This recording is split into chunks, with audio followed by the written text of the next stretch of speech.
പ്രിയപ്പെട്ട സുഹൃത്തുക്കളെ, കഴിഞ്ഞ സെപ്റ്റംബറിൽ ഹൈക്കോടതി പൊതുജനങ്ങളിലേക്ക് എത്തിച്ച, പൊതുജനങ്ങളോട് പറഞ്ഞ, പൊതുജനങ്ങളെ അറിയിച്ച ശബരിമല പെരുങ്കൊള്ളയുമായി ബന്ധപ്പെട്ടുകൊണ്ട് നമ്മൾ സജീവമായി കേട്ടുകൊണ്ടിരുന്ന ഒരു CPM നേതാവാണ് ശ്രീമാൻ എ പത്മകുമാർ. അദ്ദേഹം പത്തനംതിട്ടയിൽ 3-4 പതിറ്റാണ്ട് കാലമായി പാർട്ടിയിൽ നിറഞ്ഞു നിൽക്കുന്ന ഒരു കഥാപാത്രമായിരുന്നു.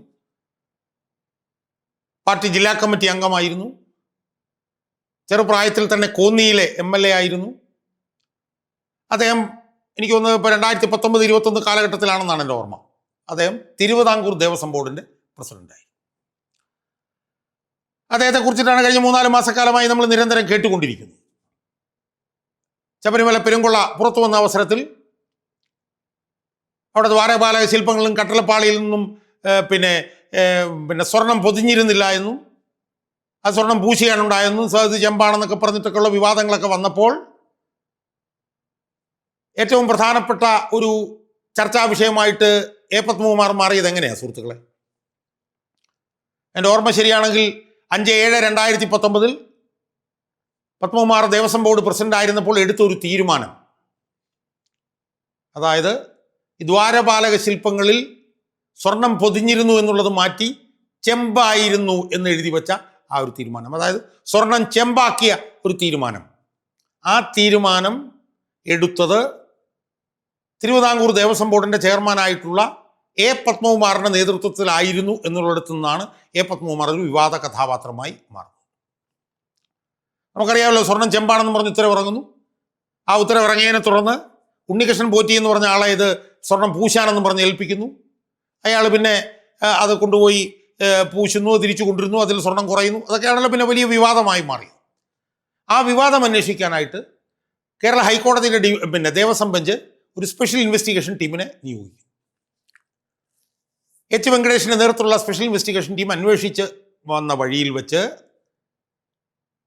ഈ സ്വർണം ചെമ്പാക്കി മാറ്റിയെന്നുള്ള ഉത്തരവിറക്കിയ എ പത്മകുമാറിനെ ഗൂഢാലോചന കേസിൽ പ്രതിയാക്കി. എൻ്റെ ഓർമ്മ ശരിയാണെങ്കിൽ ഒക്ടോബർ 20 അദ്ദേഹത്തെ ജയിലിലാക്കുന്നു.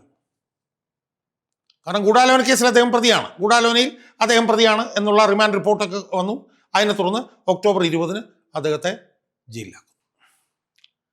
ആ ജയിലിലാക്കിയ സമയം മുതൽ തന്നെ ഇതൊരു വലിയ വിവാദമായി സംസ്ഥാന രാഷ്ട്രീയത്തിൽ ഉയർന്നു വരികയായിരുന്നു. കാരണം എന്താ, CPMൻ്റെ ഒരു സുപ്രധാന നേതാവാണ് എ പത്മകുമാർ. പത്തനംതിട്ടയിലെ ഒരു പ്രധാനപ്പെട്ട നേതാവാണ്. ദീർഘകാലം പിണറായി പക്ഷക്കാരനായിരുന്ന ഒരു നേതാവാണ്. ആ നേതാവ് ദേവസ്വം ബോർഡിൻ്റെ പ്രസിഡൻ്റായിരിക്കുമ്പോൾ CPMൻ്റെ നേതൃത്വത്തിലുള്ള ഒരു ഗവൺമെൻറ് ഉള്ള സമയത്താണ് ഈ കൊള്ളയിൽ ഇവിടെ ഗൂഢാലോചനയിൽ അദ്ദേഹം പങ്കുവഹിച്ചത് എന്നതുമായി ബന്ധപ്പെട്ടുകൊണ്ടാണ് വലിയ വിവാദം ഉയർന്നു വന്നത്. അദ്ദേഹത്തോടൊപ്പം പിന്നീട് പ്രസിഡൻ്റായിട്ടുള്ള N. വാസു, അയാളും ജയിലിൽ പോയി. ആ വിഷയം വലിയ തെരഞ്ഞെടുപ്പ് വിഷയമായി. യഥാർത്ഥത്തിൽ കഴിഞ്ഞ പഞ്ചായത്ത് തെരഞ്ഞെടുപ്പിൽ CPMന് ഏറ്റവും വലിയ ആഘാതമേറ്റത് ഇതുമായി ബന്ധപ്പെട്ട ഈ വിഷയം ചർച്ച ചെയ്യാതിനെ തുറന്നിട്ടാണ്. അപ്പോൾ എ പത്മകുമാർ ജയിലിലായ സമയം മുതൽ തന്നെ ഉയർന്നു വന്ന വിവാദം എന്തായിരുന്നു? എന്തുകൊണ്ട് എ പത്മകുമാറിനെതിരെ പാർട്ടി നടപടിയെടുക്കുന്നില്ല? ഇതായിരുന്നു പ്രധാനപ്പെട്ട വിവാദം. അഴിമതിരഹിത ഭരണം കാഴ്ചവെക്കലാണ് തങ്ങളുടെ ഉദ്ദേശം എന്ന് പറയുന്ന CPM സ്വർണ്ണക്കൊള്ളയിൽ ഗൂഢാലോചനയിൽ പങ്കെടുത്തു എന്നുള്ള ആരോപണത്തെ തുടർന്ന് ജയിലിലായ എ പത്മകുമാറിനെതിരെ എന്തുകൊണ്ട് നടപടിയെടുക്കുന്നില്ല എന്നതായിരുന്നു ചോദ്യം. വലിയ തോതിൽ CPMനെ പ്രതിരോധത്തിലാക്കിയ ഒരു വാദഗതിയായിരുന്നു അത്. CPM എന്തായിരുന്നു ചെയ്യേണ്ടിയിരുന്നത്? CPM ചെയ്യേണ്ടിയിരുന്നത് എ പത്മകുമാറിനെ ജയിലിലാക്കിയ ഉടനെ തന്നെ അദ്ദേഹത്തിനെതിരെ നടപടിയെടുക്കുക, എടുത്ത് മാറ്റി നിർത്തുക. മാറ്റി നിർത്തിയിട്ട് നാളെ ആരോപണത്തിൽ നിന്ന് അദ്ദേഹം മുക്തനാകുമെന്നെങ്കിൽ അദ്ദേഹത്തെ തിരിച്ചു കൊണ്ടുവരാമായിരുന്നു. പക്ഷേ CPM അദ്ദേഹത്തിനെതിരെ നടപടിയെടുക്കാൻ തയ്യാറായിരുന്നത് വലിയ വിവാദത്തിന് ഇടയാക്കി. അദ്ദേഹം 3 മാസം ജയിലിൽ കിടന്നു. 3 മാസം ജയിലിൽ കിടന്ന സമയത്തും അദ്ദേഹത്തിനെതിരെ നടപടിയെടുത്തില്ല. ചോദിച്ചപ്പോഴൊക്കെ പറഞ്ഞ മറുപടി എന്താ? ഒഴുക്കൻ മറുപടി. അതായത് അയാൾ ചെയ്ത കുറ്റം എന്താണ് എന്ന് മനസ്സിലാവുന്നില്ല, കുറ്റപത്രം സമർപ്പിച്ചു കഴിയുമ്പോഴേ അദ്ദേഹം ചെയ്ത കുറ്റം എന്താണെന്ന് അറിയുകയുള്ളൂ, അപ്പോൾ മാത്രമേ അദ്ദേഹത്തിനെ പുറത്താക്കാൻ പറ്റുള്ളൂ എന്ന് പറഞ്ഞാൽ ബാലിശമായിട്ടുള്ള മറുപടികളാണ് CPM നിരന്തരം നൽകിക്കൊണ്ടിരുന്നത്. യഥാർത്ഥത്തിൽ എ പത്മകുമാർ ജാമ്യാപേക്ഷയ്ക്ക് വേണ്ടി കീഴ്ക്കോടതിയെയും മേൽക്കോടതിയെയും ഒക്കെ സമീപിച്ചു, വിജിലൻസ് കോടതിയെ സമീപിച്ചു, ഹൈക്കോടതിയെ സമീപിച്ചു. ആ ജാമ്യാപേക്ഷ എല്ലാം പിന്നെ നിഷേധിച്ചുകൊണ്ട് ഈ കോടതികൾ പുറപ്പെടുവിച്ച ഉത്തരവിൽ വളരെ കൃത്യമായി ഈ ഗൂഢാലോചനയിൽ എ പത്മകുമാറിനുള്ള പങ്ക് അർത്ഥശങ്കയ്ക്കിടയില്ലാത്ത വിധം പിന്നെ വിശദീകരിച്ചിട്ടുണ്ടായിരുന്നു. പത്മകുമാർ 5/7/2019 ഇറക്കിയ ഉത്തരവാണ് ഈ കൊള്ളയുടെ തുടക്കം എന്ന് അനിഷേധ്യമായി ആ വിധിന്യായത്തിൽ പറഞ്ഞിട്ടുണ്ടായിരുന്നു. ഹിന്ദുക്കളുടെ മഹാക്ഷേത്രമായിട്ടുള്ള ശബരിമലയിൽ അതിൻ്റെ ഭരണത്തിൻ്റെ തലപ്പത്തിരിക്കുന്നത് ദേവസ്വം ബോർഡ് പ്രസിഡന്റാണ്, മെമ്പർമാരും കൂടെ ചേർന്നിട്ടാണ്. ആ ദേവസ്വം ബോർഡ് പ്രസിഡന്റാണ് ഈ കൊള്ള നടക്കുന്നതിന് ആസ്പദമായിട്ടുള്ള ഉത്തരവ് ആദ്യമായി പുറപ്പെടുവിച്ചത് എന്നുള്ളത് കൊണ്ട് ഗൂഢാലോചനയിൽ പത്മകുമാർ പങ്കെടുത്തു എന്നുള്ളതിന് പ്രഥമ ദൃഷ്ട്യാ തെളിവുണ്ട് എന്ന് പറഞ്ഞുകൊണ്ടാണ് കൊല്ലം വിജിലൻസ് കോടതിയും പിന്നീട് ഹൈക്കോടതിയും പത്മകുമാറിന്റെ ജാമ്യാപേക്ഷ നിഷേധിച്ചത്. ഹൈക്കോടതി ജാമ്യാപേക്ഷ നിഷേധിക്കുമ്പോൾ പറഞ്ഞത് വലിയ രാഷ്ട്രീയ ബന്ധമുള്ള ആളാണ് പത്മകുമാർ, അതുകൊണ്ട് പത്മകുമാറിനെ പുറത്തേക്ക് വിട്ടാൽ അദ്ദേഹം സാക്ഷികളെ സ്വാധീനിക്കാൻ സാധ്യതയുണ്ട്, അതുകൊണ്ട് ജാമ്യം കൊടുക്കരുത് എന്നാണ്. അപ്പോൾ കീഴ്ക്കോടതിയും വിജിലൻസ് കോടതിയും ഹൈക്കോടതിയും പത്മകുമാറിന്റെ ജാമ്യാപേക്ഷ നിഷേധിച്ചിട്ടും പത്മകുമാറിനെതിരെ നടപടിയെടുക്കാൻ CPM തയ്യാറായില്ല. വലിയ വിവാദമായി അത്. അപ്പോൾ എന്തൊക്കെയോ പത്മകുമാറിന് ഒളിച്ചു വെക്കാനുണ്ടെന്നും പത്മകുമാറിന് എന്തൊക്കെയോ ഈ കൊള്ളയുമായി ബന്ധപ്പെട്ട രഹസ്യങ്ങൾ അറിയാമെന്നും പാർട്ടിയിലെ ഉന്നതന്മാർക്ക് ഈ കൊള്ളയിലുള്ള പങ്കിനെ കുറിച്ചിട്ടുള്ള പ്രധാനപ്പെട്ട വിവരങ്ങൾ പത്മകുമാർ അറിയാമായിരുന്നുവെന്നും പത്മകുമാർ ഈ സ്പോൺസർമാരിൽ നിന്ന് കോടിക്കണക്കിന് രൂപ പിരിച്ച് പാർട്ടി നേതൃത്വത്തിന് കൊടുത്തിട്ടുള്ളത് കൊണ്ടാണ് പത്മകുമാറിനെതിരെ നടപടിയെടുക്കാതിരുന്നതെന്നൊക്കെ പറഞ്ഞിട്ടുള്ള വിവാദങ്ങളാണ് വന്നത്. ഒരുപാട് തവണ പാർട്ടി സെക്രട്ടറിയോട് ചോദിച്ചു. അപ്പോഴൊക്കെ പാർട്ടി സെക്രട്ടറി പറഞ്ഞു അയാൾ ചെയ്ത കുറ്റം എന്താണ് നമുക്കറിയില്ല, ഇതൊരു അസംബന്ധമാണ് പറഞ്ഞത്. തൃശ്ശൂർ വിജിലൻസ് കോടതിയും ഹൈക്കോടതിയും വളരെ കൃത്യമായി തന്നെ പ്രഥമ ദൃഷ്ടിയായി ഗൂഢാലോചന ഇയാൾക്ക് പങ്കുണ്ടെന്ന് പറഞ്ഞു വെച്ചിട്ട് അയാളെ പുറത്ത് കളയേണ്ടതാണ്. പക്ഷെ പുറത്ത് കളഞ്ഞില്ല. ചോദിച്ചപ്പോൾ പറഞ്ഞു കുറ്റപത്രം വരുമ്പോൾ ഞങ്ങൾ നടപടി എടുത്തുകൊള്ളാം. അപ്പോഴാണ് കോൺഗ്രസിലെ അബിൻ വർക്കി എന്ന് പറഞ്ഞിട്ടുള്ള നേതാവ്, യൂത്ത് കോൺഗ്രസ് നേതാവ് പറഞ്ഞത് 2 ചുമതലകളാണ് പത്മകുമാർ വഹിച്ചുകൊണ്ടിരിക്കുന്നത്. ഒന്ന് ജയിലിൽ കിടക്കുന്ന ചുമതല, മറ്റൊന്ന് പാർട്ടി ജില്ലാ കമ്മിറ്റിയിലെ ചുമതല. അപ്പോൾ ജയിലിൽ 3 മാസം കിടന്നപ്പോഴും പാർട്ടി ജില്ലാ കമ്മിറ്റിയിൽ അയാൾ തുടരുകയായിരുന്നു. നമ്മളൊന്ന് ആലോചിച്ച് നോക്കണം. എന്നാൽ ഈ അടുത്ത ദിവസങ്ങളിൽ പത്മകുമാറിനെതിരെ നടപടിയെടുക്കാൻ പോകുന്നു എന്നുള്ള നിലയിലുള്ള വാർത്ത വന്നു. പത്മകുമാറിനെതിരെ ഉടനെ നടപടിയെടുക്കുമെന്നും പത്മകുമാറിന്റെ കാര്യം കാണിക്കൽ നോട്ടീസ് നൽകിയെന്നും അത് തപാലിൽ, കാരണം പത്മകുമാറിന്റെ ഫോണൊക്കെ പോലീസിന്റെ കയ്യിലായതുകൊണ്ട് തപാലിൽ അയച്ചു കൊടുത്തിട്ടുണ്ടെന്നും ഉള്ള വാർത്ത വന്നു. ആ വാർത്ത വന്നതിനെ തുടർന്ന് താൻ ഒരു കുറ്റവും ചെയ്തിട്ടില്ല എന്ന് പറഞ്ഞുകൊണ്ട് പത്മകുമാറും മറുപടി കൊടുത്തു എന്നുള്ള വാർത്തയും വന്നു. ആ വാർത്തയും കൂടെ വന്ന സാഹചര്യത്തിൽ തെരഞ്ഞെടുപ്പിന്റെ പടിവാതിൽക്കലാണ് ഇപ്പം CPM നിൽക്കുന്നത് എന്നുള്ളത് കൊണ്ട് വിവാദങ്ങളിൽ നിന്നും വിമർശനങ്ങളിൽ നിന്നും രക്ഷപ്പെടാൻ പത്മകുമാറിനെ പാർട്ടി പുറത്താക്കും എന്നായിരുന്നു പാർട്ടി അണികളും പാർട്ടി അംഗങ്ങളും ജനങ്ങളുമൊക്കെ വിശ്വസിച്ചിരുന്നത്.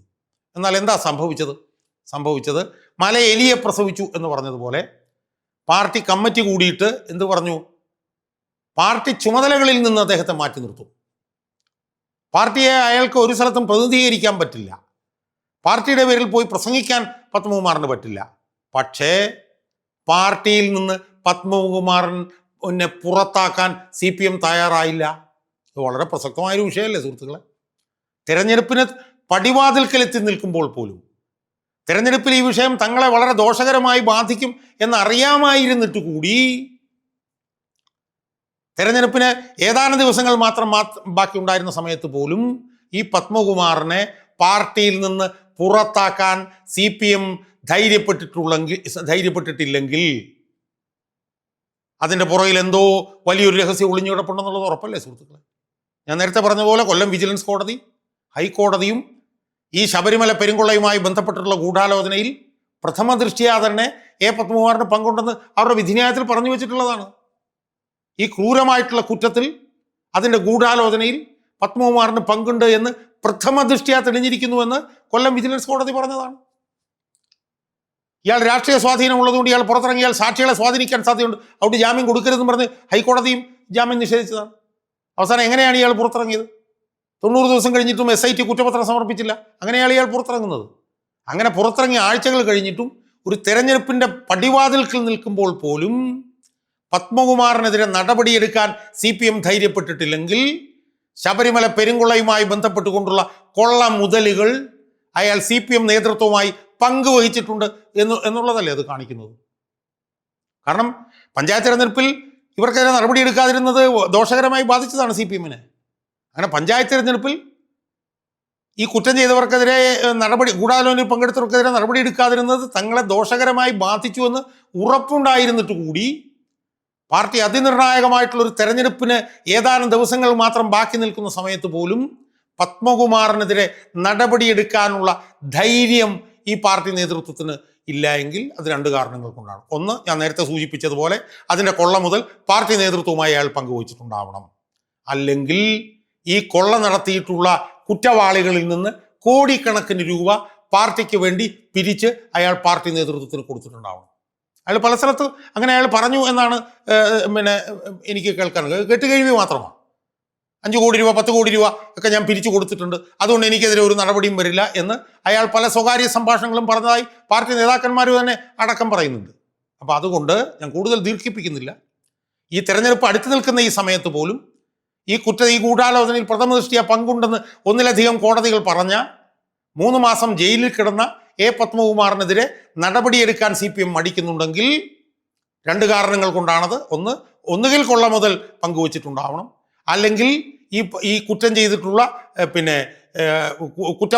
പ്രതികളായിട്ടുള്ള കോടീശ്വരന്മാരിൽ നിന്ന് അല്ലെങ്കിൽ ഉണ്ണികൃഷ്ണൻ പോറ്റിയിൽ നിന്നൊക്കെ നല്ലപോലെ പണം പത്മകുമാർ പിരിച്ച് പാർട്ടി നേതൃത്വത്തിന് കൊടുത്തിട്ടുണ്ടാവും. ഈ 2 കാരണങ്ങൾ കൊണ്ടാണ് തെരഞ്ഞെടുപ്പിൻ്റെ പടിവാതിൽക്ക് നിൽക്കുമ്പോൾ പോലും ഈ എ പത്മകുമാർ എന്ന് പറഞ്ഞ CPM നേതാവിനെതിരെ നടപടിയെടുക്കാൻ CPM മടിക്കുന്നത് എന്നാണ് ഞാൻ ഉറച്ച് വിശ്വസിക്കുന്നത്.